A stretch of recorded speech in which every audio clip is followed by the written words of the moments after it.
खूप खूप वर्षापूर्वी जंगलात एक सिंह राहत होता. तो त्या जंगलाचा राजा होता. तो आणि चित्ता एक चांगले मित्र होते. एके दिवशी सिंह चित्त्याला सहज म्हणाला, कोणताच प्राणी माझ्या समोर उभा राहू शकत नाही. नाही, तुम्ही तर हत्तीच्या समोर उंदरासारखे वाटता. हा हा हा हा. सिंहाला खूप राग आला. तुझी हिंमत कशी झाली असं बोलायची? मी तर सहज म्हणालो मित्रा. मित्रा नाही, महाराज म्हण, जसे बाकीचे प्राणी म्हणतात तसे. पण आपण तर मित्र आहोत ना. आपली मैत्री संपली. आता मला तुझ्याशी कधीच बोलायचे नाही. चित्ता नाराज होऊन निघून गेला. काही दिवसानंतर जंगलाचे तक्रार मंत्री एका लहान माकडाची तक्रार घेऊन आले आणि त्यांनी राजाला सांगितले, तुझ्या तक्रारींनी जंगलात खूप जणांना त्रास झाला, पण आता तू मला सुद्धा त्रास दिलास, माझं सुद्धा नुकसान केलं आहेस. तुला आता मृत्यूदंडाची शिक्षा होणार. 2 महिने नजरकैदेत ठेवण्यात येईल. राजांनी सांगितल्याप्रमाणे चिंकूला कैदेत ठेवण्यात आले. चिंकूचा मित्र जॉन त्याला भेटायला गेला.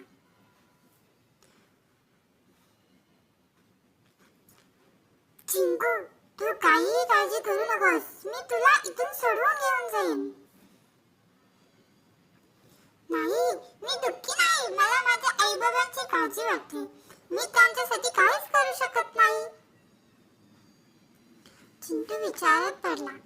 तो राजाला भेटायला गेला आणि म्हणाला, महाराज, मी माझ्या मित्राला जॉन मला काहीतरी बोलायचं आहे. हो, तुला काय बोलायचं आहे? मला वाटतं तुम्ही चिंटूला माफ करावं. त्याने चूक केली आहे. मी त्याला माफ करणार नाही. पण महाराज, त्याच्या आईबाबांचा एकदा विचार करा. त्यांची काय चूक आहे? त्यांनी काहीच केलेलं नाहीये. मी तुझी काहीच मदत करू शकत नाही. मी त्याला सोडलं तर तो कशावरून परत येईल? मला विश्वास नाही. जॉनने थोडा वेळ विचार केला आणि नंतर तो म्हणाला, ठीक आहे महाराज, तुम्ही चिंटूला सोडा. तोपर्यंत मी त्याच्यासाठी तुरुंगात राहीन. जर तो परत आलाच नाही तर त्याच्याऐवजी मरणाची शिक्षा भोगशील तू? होय महाराज, मी त्यासाठी सुद्धा तयार आहे. राजाने चिंटूला सोडले आणि त्याच्याऐवजी जॉनला तुरुंगात ठेवले.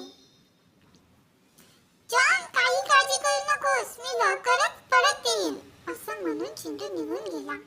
जॉन तुरुंगात थांबला. खूप दिवस निघून गेले, पण चिंटू परत आलाच नाही. एके दिवशी राजा जॉनकडे जाऊन म्हणाला, जॉन, मी तुला सांगितलं होतं चिंटू परत येणार नाही. जर तो उद्या संध्याकाळपर्यंत परत आला नाही तर आपल्या ठरल्याप्रमाणे तुला दहीत ढकलून देण्यात येईल. दुसऱ्या दिवशी राजा परत आला आणि जॉनला घेऊन डोंगरावर गेला. जॉन, तुझ्या मित्राने तुला फसवलं आहे. आता तू मरण्यासाठी तयार हो. जॉन न घाबरता म्हणाला, ठीक आहे महाराज, मी माझ्या मित्रासाठी मरायला तयार आहे. तेवढा चिंटू तिथे आला आणि म्हणाला, त्याची काहीच गरज नाहीये. तू जे माझ्यासाठी केलं ते मी कधीच विसरणार नाही. आता मी माझी शिक्षा पूर्ण करेन. चिंटू, तू का परत आलास? मी तुझी शिक्षा पूर्ण करतोय. नाही जॉन, मी चूक केली आहे. मी शिक्षा भोगणार. राजा विचार करू लागला. हे दोघं मित्र एकमेकांसाठी जीव द्यायला सुद्धा तयार आहेत आणि मी छोट्याशा कारणावरून मैत्री तोडून टाकली. थांबा, कोणी जीव द्यायची गरज नाही. तुमची मैत्री पाहून मी तुम्हाला माफ करत आहे. पण लक्षात ठेव चिंटू, परत कुणाला त्रास दिला तर मी तुला कधीच माफ करणार नाही. नाही महाराज, मी परत कुणालाच त्रास देणार नाही. ठीक आहे. मी ठीक आहे. तर तुम्ही घरी जा. चिंटू आणि जॉन आनंदाने घरी परतले. सिंह आपला मित्र चित्ताला भेटायला गेला आणि म्हणाला, मित्रा, मी तुझ्याकडे माफी मागण्यासाठी आलो आहे. मी तुझ्या जोकवर नाराज व्हायला नको होते. प्लीज मला माफ कर मित्रा. महाराज महाराज नाही, आता तू मित्र म्हण, कारण आपण चांगले मित्र आहोत. हा हा हा.